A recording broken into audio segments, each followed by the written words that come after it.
una sa lahat.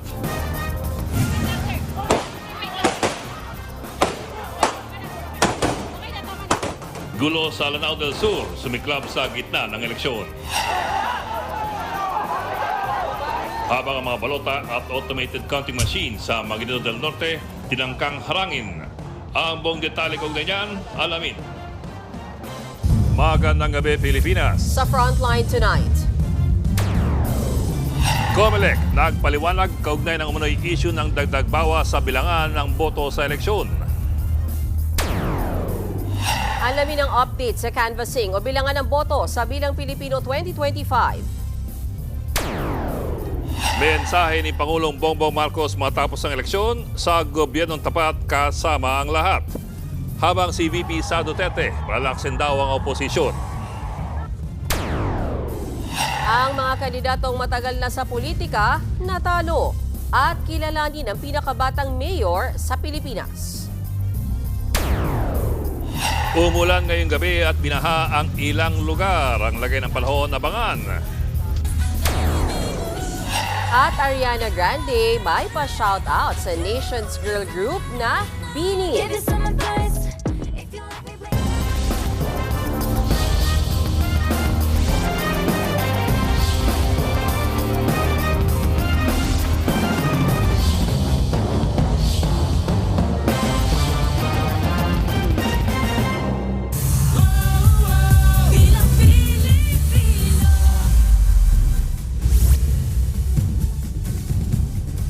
Giniit ng COMELEC na hanggat hindi pa sila tapos sa bilangan ng mga boto, hindi sila maglalabas ng ranking ng mga kandidato. Binigyang diin yan ng poll body kasunod ng alegasyon ng dagdag bawas sa mga boto para sa Bilang Pilipino 2025. Nasa frontline ng balitang yan si Maricel Halili.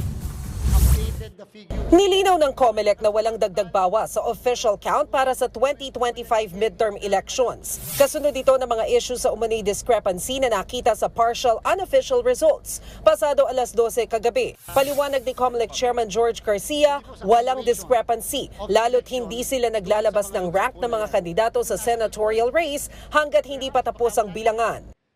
Una muna gusto kong liwanagin. Ang COMELEC, wala kaming pagsusuma total. Nakita nyo lahat yun. Wala kaming pag-ranking. Tuloy-tuloy din daw ngayong araw ang botohan sa 12 polling precinct na binigyan ng mga bagong balota. Tinatayang nasa 11,000 botante ang apektado rito mula sa iba't ibang lugar sa Antique, Eastern Samar at Cotabato. Hindi kasi nabasa ng automated counting machine ang time mark sa mga balota kaya kinailangang palitan ng mga ito. Pero hindi ito itinuturing na failure of election ng COMELEC. Kung pansin nyo, wala kami dineclare na failure of election. Bakit? May electoral board, may makina. Kinulang lang ng balota. Habang 19 na kandidato naman ang binigyan na ng orders of suspension ng COMELEC dahil sa iba't ibang kaso laban sa kanila. Kaya hindi sila ipoproklama kahit pa manalo man sila. Maliban na lang kung makakuha sila ng TRO o Temporary Restraining Order mula sa Korte Suprema. Nagbabalita mula sa Frontline, Maricel Halili, News 5. Sa puntong ito, balikan po natin ang partial and unofficial results ng bilangan mula po sa aming server dito sa TV5.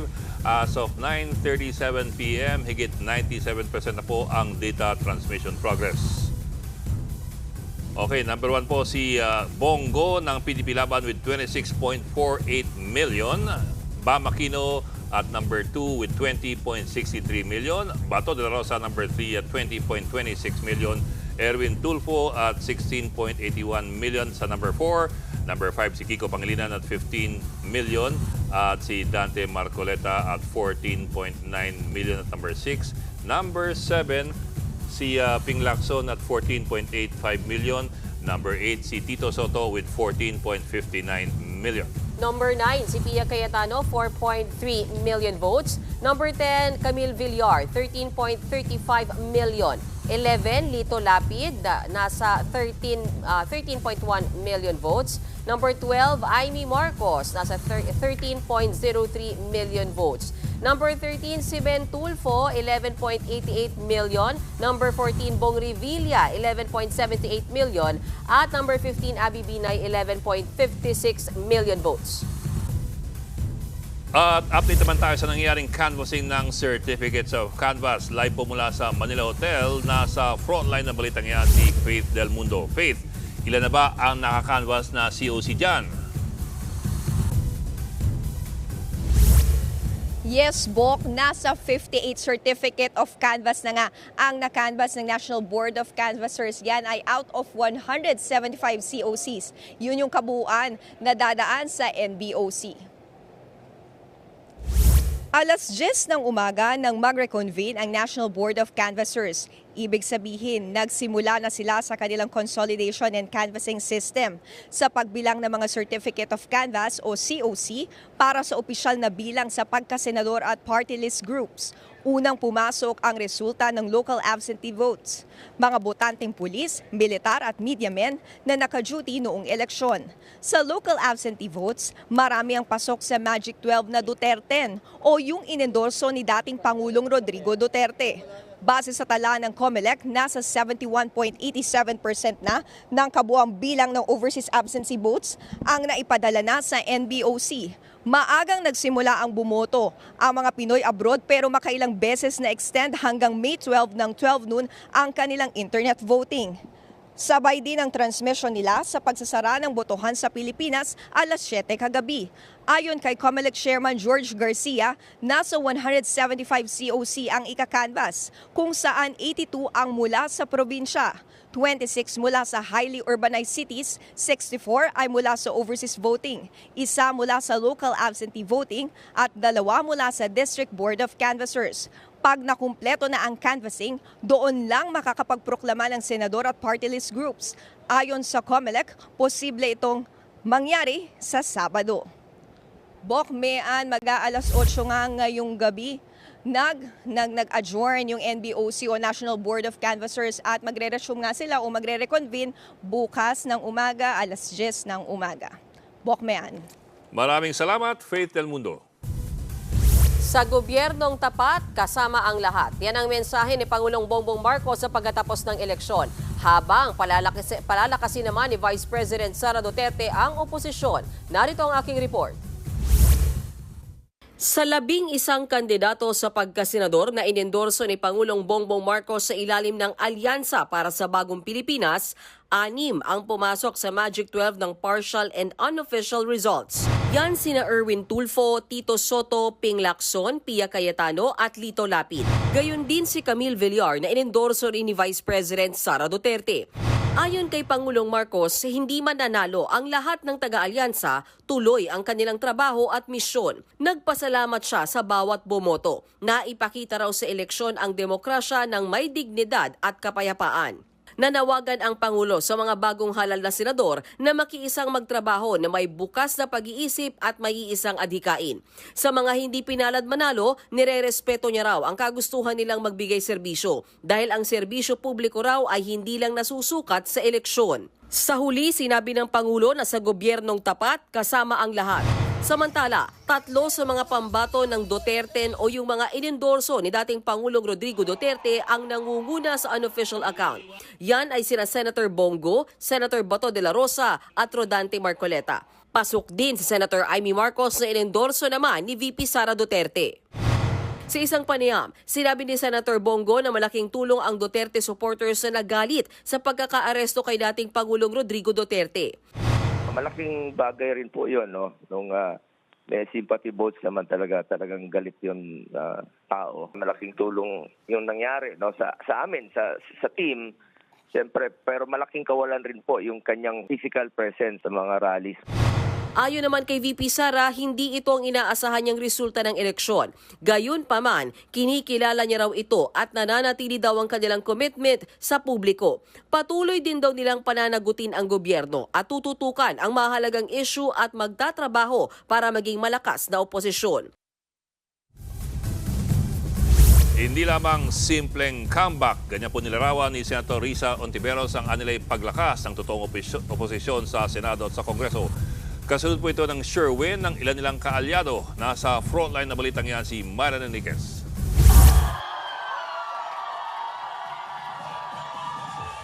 Comeback is real para kina Bam Aquino at Kiko Pangilinan matapos silang makapasok sa top 5 ng partial at unofficial count ng Bilang Pilipino 2025. Kahit sila nabigla lalot sa mga survey ay hirap silang makapasok sa Magic 12. Pero pumangalawa si Aquino sa latest tally.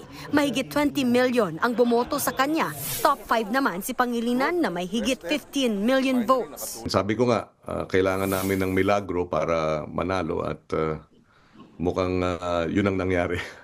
And I took a look at the phone, 250 messages, 80 messages, 150 messages, lahat. Congratulations, congratulations.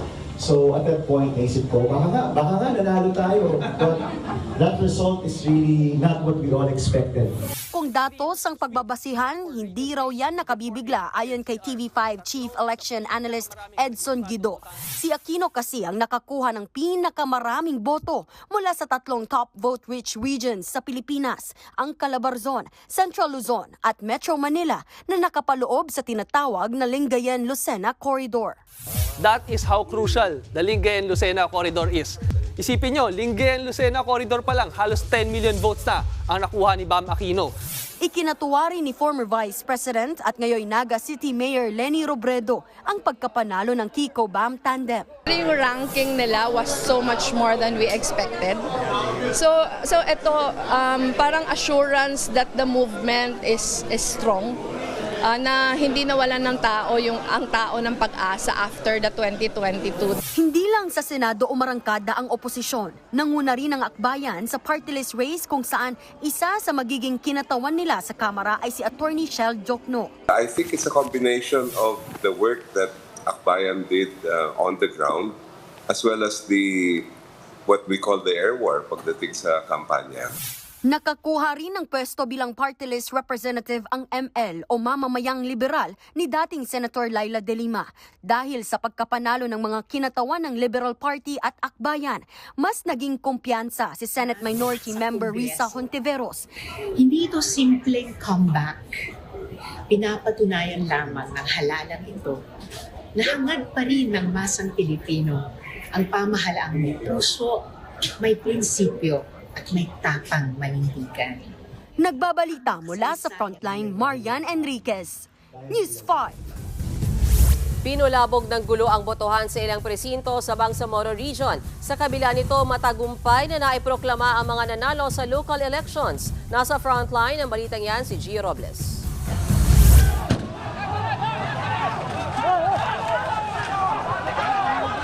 Hinarang ng mga kalalakihang ito ang mga balota at automated counting machines na i-deliver sa mga paaralan sa Dato Udinsen Suwat. Naantala tuloy ng 10 oras ang pagsisimula ng botohan sa maraming polling precincts kahapon. Maituturing itong election offense ayon sa batas. Kaya ito ang isa sa mga tututukan ng COMELEC. We will study what happened kasi right now di ba wala pa tayong buong picture kung ano nangyari, what happened before yung nangyaring barikada and anong nangyayari nung nagbabarikada. Bago yan, madaling araw pa lang bago ang botohan nang binarikadahan ang munisipyo ng supporters ng tumatakbong alkalde, kaugnay sa mga guro na magsisilbing electoral board imbes na mga pulis.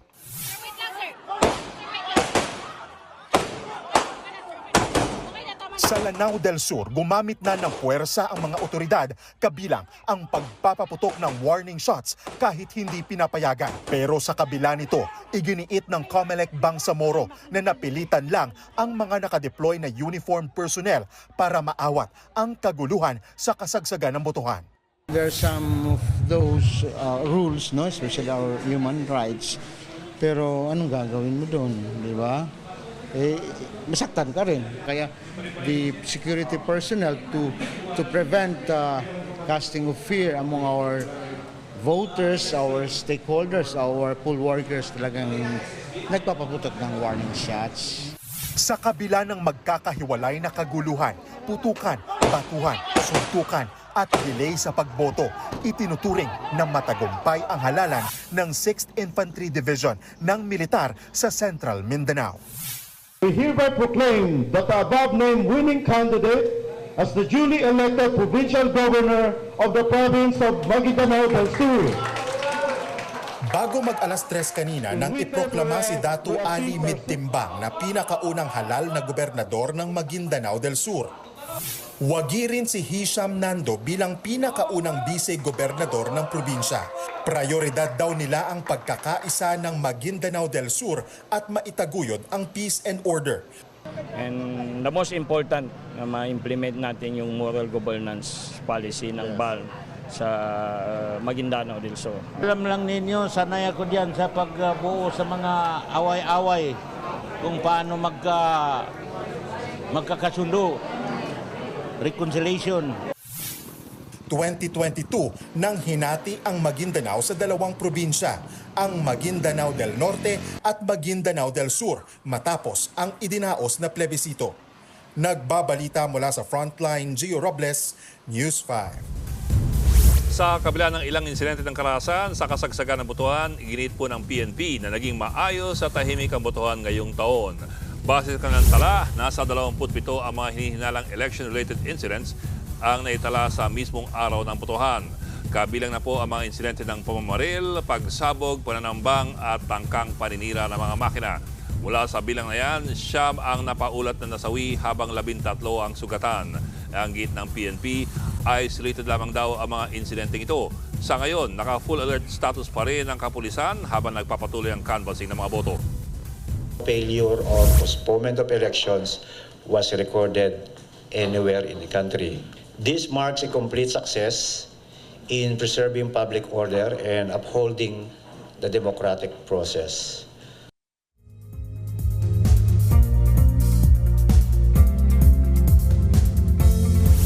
Bumuhos ang malakas na ulan kanina sa Metro Manila. Nagdulot yan ng baha ngayong gabi sa Multinational Avenue, C5 Extension sa Parañaque. Bumaha rin sa Lower Antipolo. Ayon sa Pag-asa, mas dadalas pa ang ulan sa hapon o gabi dahil nasa transition period na tayo sa tag-ulan. Sa ngayon, easterly winds ang nakakaapekto sa malaking panig ng Pilipinas. Sa pool naman ng frontal system o salubungan ng malamig at mainit na hangin ang Hilagang Luzon. Sa forecast ng Metra, tanghali pa lang bukas ay maulan na sa Ilocos Region. Sa hapon naman, makikita ang uulan sa Cagayan at Central Luzon. Mahina hanggang sa katamtamang ulan naman ang nagbabadya sa Metro Manila, pati na sa Palawan at Kabisayaan lalo sa hapon at gabi. Sa tanghali naman, nakikita ang uulan sa halos buong Mindanao. Hanggang gabi yan, kaya ingat sa banta ng pagbaha at landslides.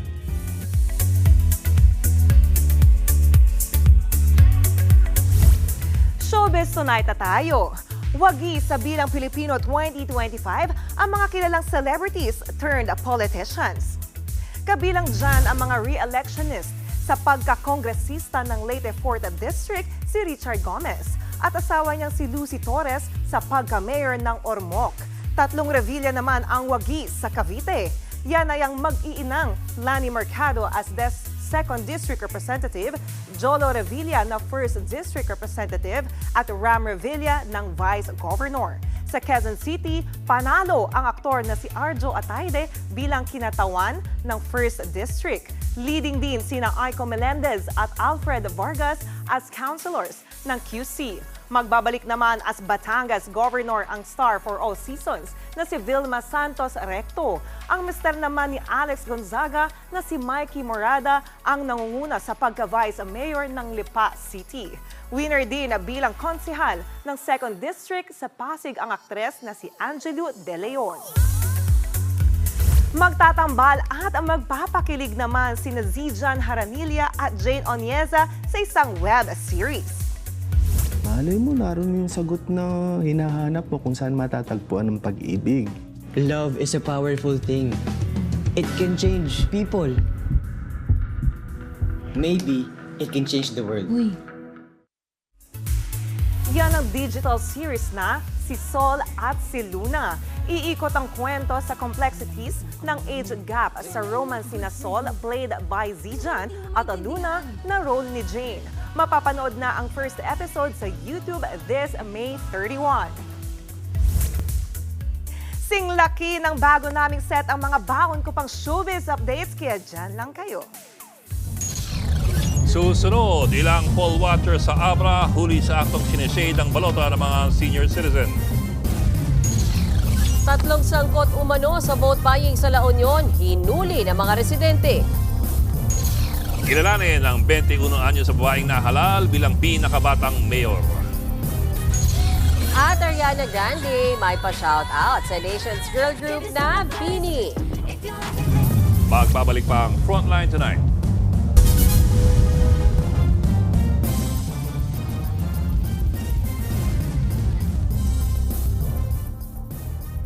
Mga kapatid, Ed Lingaw po, nasa Estados Unidos, Canada o saan mang dako ka ng mundo, manatiling may alam at may pakialam sa mga mainit na balita dito sa ating bansa.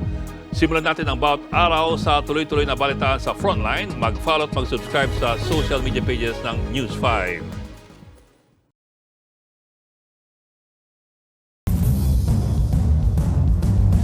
Muling pumutok ang Bulkang Kanlaon sa Negros Island. Nangyari po yan kaninang alas 3 ng madaling araw ayon sa PWOX. 5 minutong naramdaman ang pagyanig. Naglabas ng abo, gas at volcanic particles ang bulkan. Merong mga lugar na nabagsakan ng abo. Sa ngayon, nasa alert level 3 ang Kanlaon. Ibig sabihin, may tsansa pa itong sumabog.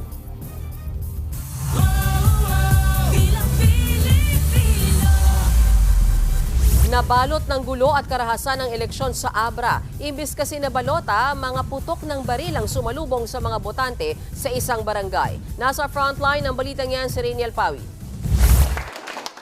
Balik Kapitolyo ng Abra si Takip Bersamin matapos niyang manalo sa pagkagobernador sa botong higit 130,000.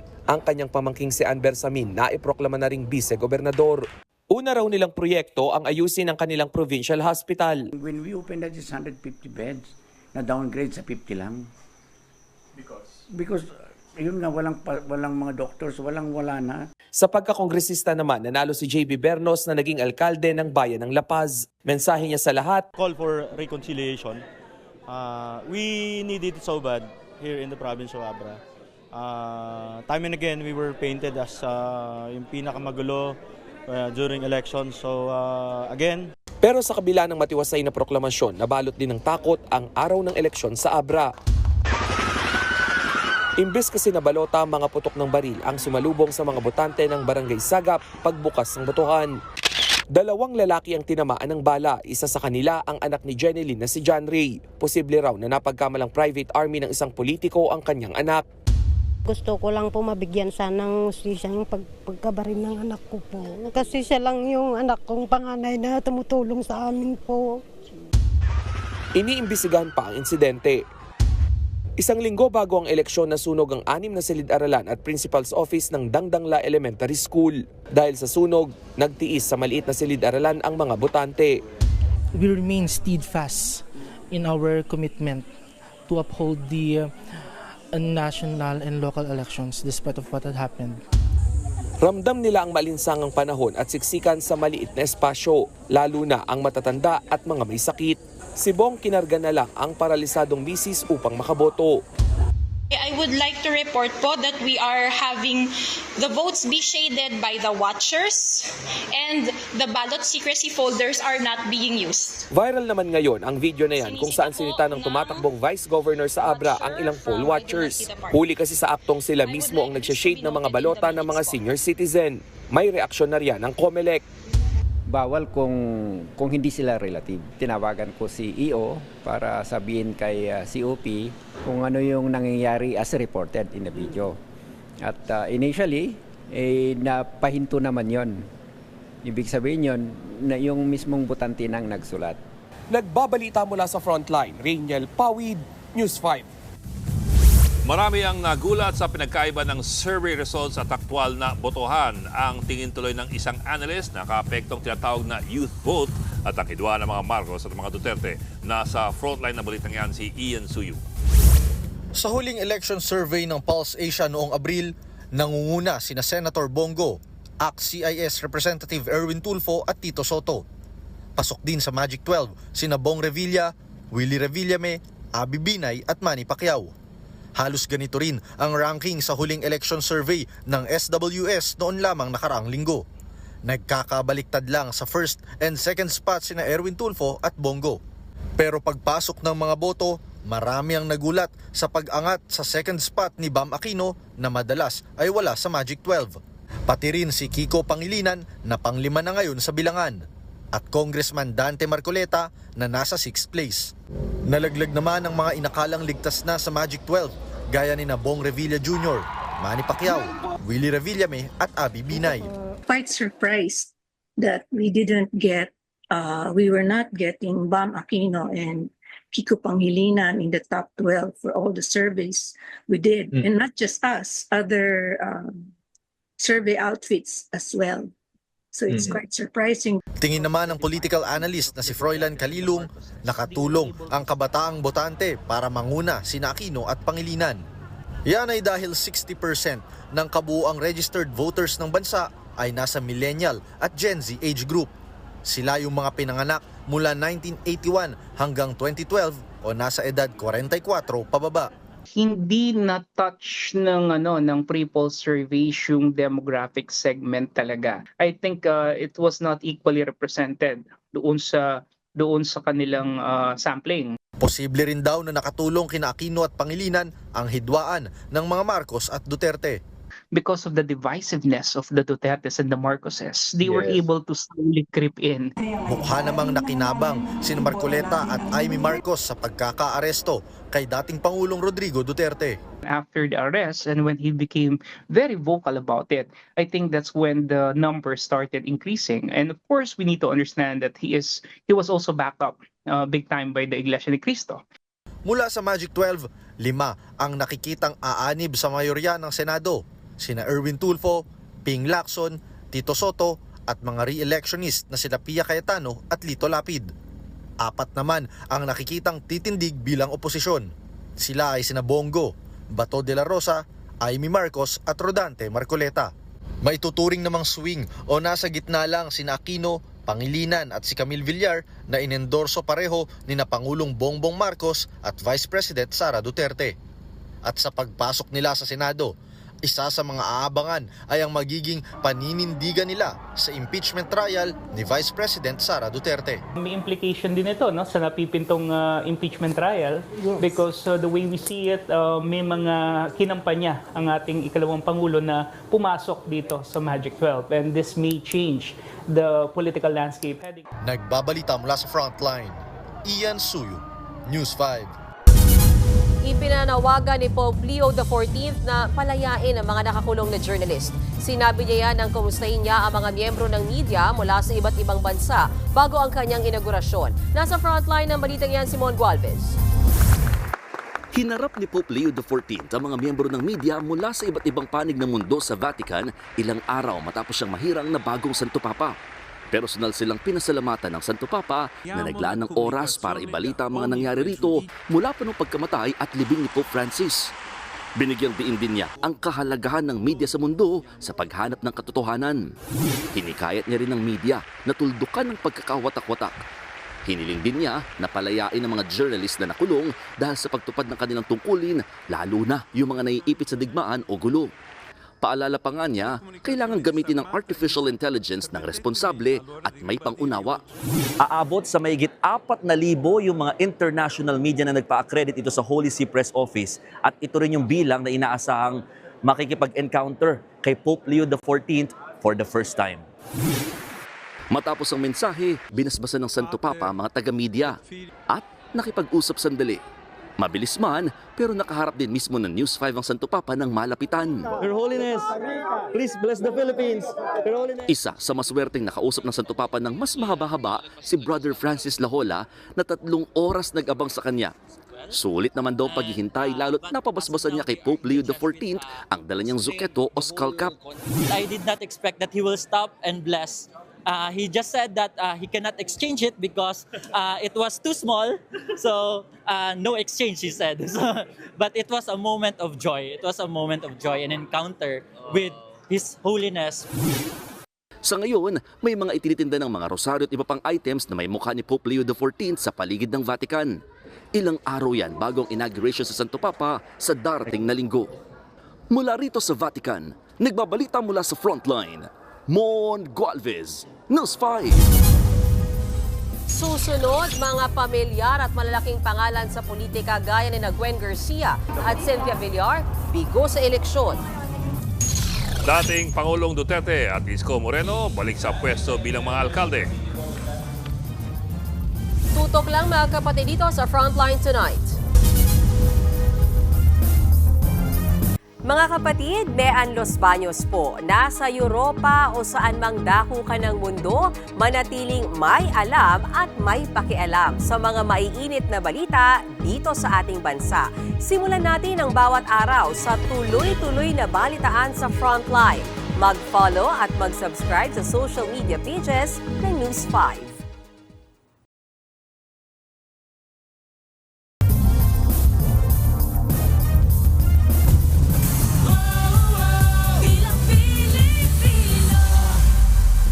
Malalaking pangalan sa politika ang binasag ng ilang kandidato sa Bilang Pilipino 2025. Ang ilang major upsets ngayong eleksyon sa Frontline Report ni John Roa.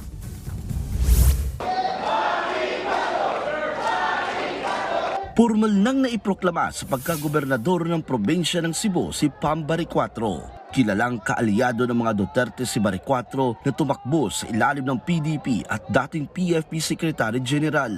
Baguhan man siya sa politika, natalo niya ang batikang si Governor Gwen Garcia. When I started, I was branded as Huyu. This is really victory.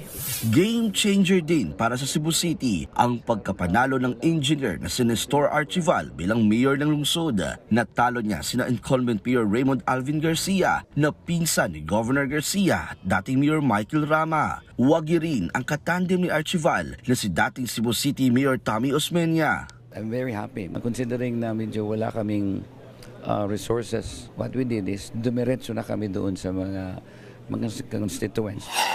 Mga uy naman ang nanguna laban sa mga halusos sa Zamboanga del Norte. Sa gubernatorial race, lamang si Dipolog City Mayor Daryl Oy laban kay Dapitan City Mayor Bolit Halusos. Nangunguna rin si Berto Oy laban kay Nini Halusos sa pagka-alkalde ng Dipolog City. Tinalo naman ang independent candidate na si Mark Anthony Santos sa Senadora Cynthia Villar para sa pagkakongresista ng Las Piñas. Dati na siyang naging konsihal ng lungsod. Talagang, this is the first time na palitan po yung family, Villar family, to represent the Lone District of Las Piñas po. I'm offering my hand to my opponent, Senator Cynthia Villar, para tulungan naman po sana yung suportahan po ang mga programa. Natalo naman ni Marcia Teodoro si Coco Pimentel bilang kongresista sa unang distrito ng Marikina. Yun nga lang, sinuspindi naman ng Comelec NBank ang proclamation ng Teodoro dahil sa pending disqualification case. Umaasa naman ang Mrs. ni Mayor Marcy na kakatigan sila ng poll body. We believe that the overwhelming votes that he got yesterday is a sign that the voice of Marikina people should be heard. It's just a suspension. It's not really final and executory. So, talagang kailangan lang siguro dumaan tayo sa proseso. Nagbabalita mula sa Frontline, John Roa, News 5. Arestado ang 3 sangkot umano sa vote buying sa La Union. Mga residente ang humuli sa kanila bago itinurn over sa mga pulis. Nasamsam sa kanila ang laminated ID, sample ballot at pera. Ang mga nahuli, babaeng 35 years old at 2 lalaking kaidaran niya. Sinampahan na sila ng reklamong paglabag sa Omnibus Election Code. Hindi na sila nagbigay ng pahayag. Nakita po nila na may mga daladalang bags. Then merong mga nilalabas na mga pulyetos po doon na may mga kalakip na pera. So immediately, sinold nila yung mga 3 alleged suspect natin. Then itinawag po nila sa ating kapulisan.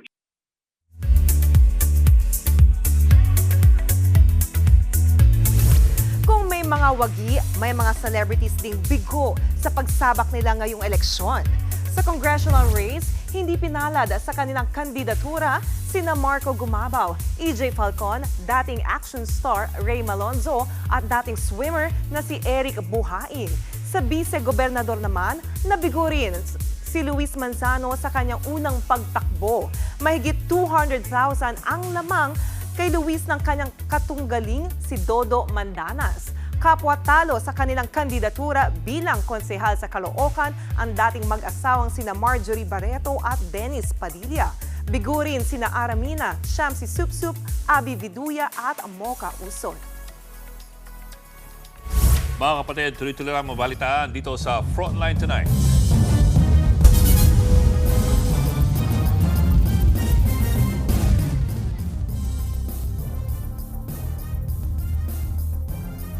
Mga kapatid, Ed Lingao po, nasa Estados Unidos, Canada o saan mang dako ka ng mundo, manatiling may alam at may pakialam sa mga mainit na balita dito sa ating bansa. Simulan natin ang bawat araw sa tuloy-tuloy na balitaan sa Frontline. Mag-follow at mag-subscribe sa social media pages ng News 5.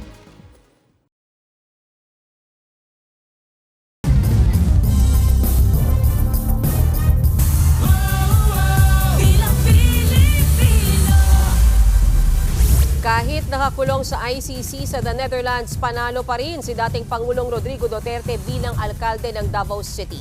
Landslide victory ang nakuha ni Digong laban kay Carlo Nograles. Wagi rin ang mga anak niya na sina Baste Duterte bilang Vice Mayor ng Davao City at Pulong Duterte na First District Representative.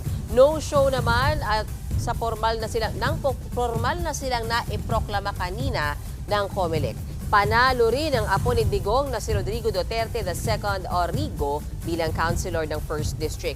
Pag-uusapan pa raw ng pamilya Duterte ang gagawin sa naipanalong posisyon ni Digong bilang mayor ngayong nakakulong siya. Wala pa man may istoryan about anak. Kung maabot man panahon, tanawin na nga to. Naproklama na ngayong gabi si Isko Moreno bilang bagong mayor ng Maynila. Ayon kay Moreno, paghahanda na nila kung paano tutuparin ang kanilang mga pangako sa mga Manilenyo. Panahon na rin daw ng pagpapatawad at paghilom matapos magkasakita noong kampanya na mamumuno raw siya ng walang galit sa puso. Nakalaban ni Moreno sa pagkaalkalde ng Maynila, sina incumbent Mayor Hani Lacuna at si Sam Versosa. Ipinroklama sa Rizal, Cagayan ang pinakabatang mayor ng bansa. Sa edad na 21, idineklarang mayor si Jamila Ruma. Siya ang nagpatuloy sa kandidatura ng ama niyang attorney na si Attorney Joel Ruma na pinatay noong April 23 habang nangangampanya. Lumalabas sa investigasyon na isang sniper na pumesto sa bundok ang pumatay sa matandang Ruma. Sa isang Facebook post, nagpasalamat ang bagong halal na alkalde sa mga sumuporta sa kaniyang ama.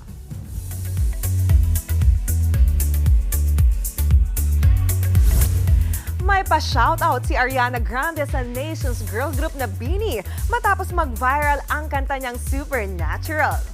Sa post ng award-winning singer sa Instagram, sinabi niyang, "It's like supernatural, I love you all so much, these have tickled me so." Shinare ni Ariana ang Kim Son Ho Smile Challenge ng BINI kung saan ginawang background music ang Supernatural. Featured din ang solo post ng Onibini Sheena ng kanyang version ng trend. Last year, nirelease ang Supernatural bilang bahagi ng album ni Ariana na Eternal Sunshine.